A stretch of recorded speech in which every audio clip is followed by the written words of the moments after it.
മങ്കാത്ത. മങ്കാത്ത നമുക്കറിയാം, സൺ പിക്ചേഴ്സിന്റെ സിനിമയാണ്. മങ്കാത്ത റിലീസ് ജനുവരി 23 പ്ലാൻ ചെയ്യുന്നത്. ഇതിന്റെ പിന്നിലുള്ള രാഷ്ട്രീയം നമ്മൾ ഇനി എടുത്ത് പറയേണ്ട ആവശ്യമില്ല. അത് കാണുന്നവർക്ക് മനസ്സിലായിക്കോളും എന്താ സംഭവിക്കാൻ പോണെന്ന്. അല്ല, എന്താന്ന് വെച്ച് കഴിഞ്ഞാല് അജിത് ഫാൻസിനും അജിത് ഹേറ്റേഴ്സിനും വരെ ഇഷ്ടമുള്ള ഒരു സിനിമ. അതെ അതെ അതെ.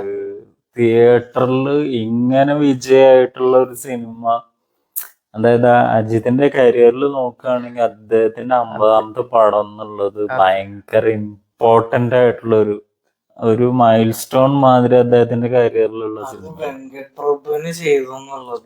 അതേമാതിരി വെങ്കട് പ്രഭുവിനും ഇനി അതേമാതിരി സിനിമ ചെയ്യാൻ പറ്റില്ല എന്നുള്ള മാതിരി ഒരു സംഗതിയാണ് ചെയ്ത് വെച്ചിരിക്കുന്നത്. പുള്ളിയുടെ പടം നോക്കുമ്പോ മാനാട് മങ്കാത്ത, ഇത് രണ്ടാണ് പുള്ളിയുടെ പീക്ക് എന്ന് പറയാൻ. ആ സിനിമയിൽ ഒരു കാര്യം കൂടി പറയാണ്ട്, എന്താന്ന് വെച്ച് കഴിഞ്ഞാൽ ഇപ്പത്തെ നമ്മുടെ സിറ്റുവേഷനിൽ സിനിമകളിൽ പാട്ടുകളുടെ എണ്ണം കുറവാണ്.